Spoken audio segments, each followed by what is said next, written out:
তারেক জিয়া গতকালকে ভিডিও বার্তায় বলে দিয়েছে, আপনাদের শুনিয়ে দিতে চাই।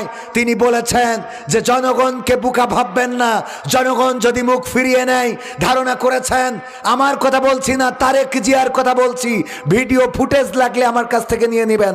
তিনি বলেছেন, মাথায় রাখবেন, যদিও এটা আমাদের দলীয় প্রোগ্রাম, তারপরেও মিডিয়ায় চলে যাবে, তারপরেও বলছি শুনে রাখেন, বড় দল মনে করে ক্ষমতায় চলে গেছেন এটা ভাববেন না, কারণ জনগণ যদি মুখ ফিরিয়ে নেয় তাইলে ভোট দেয়া তো দূরের কথা, ভোটের মাঠেও আপনাদের যাইতে দিবে না।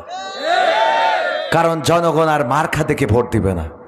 জনগণ এই বাংলাদেশে সুশাসন চায়, জনগণ এই বাংলাদেশে মানুষের অধিকার চায়, জনগণ এই বাংলাদেশে কথা বলার স্বাধীনতা চায়, জনগণ এই বাংলাদেশে তার ন্যায্য প্রাপ্য বুঝে নিতে চায়, জনগণ বাংলাদেশের মানচিত্রের রক্ষাকারী যারা তাদেরকে চায়। জনগণ আর দাদার দেশের প্রেসক্রিপশনে বাংলাদেশ চলবে এটা চাই না। জনগণ আর সীমান্তে কোনো হত্যা হতে দিতে চাই না। জনগণ আর ধর্ষণ করে সেঞ্চুরি করে উল্লাস করবে এটা হতে দিতে চাই না। জনগণ আর বিশ্বজিতের মতো কোনো হিন্দুকে শিবির বলে কুপিয়ে কুপিয়ে হত্যা করবে এটা হতে দিতে চাই না।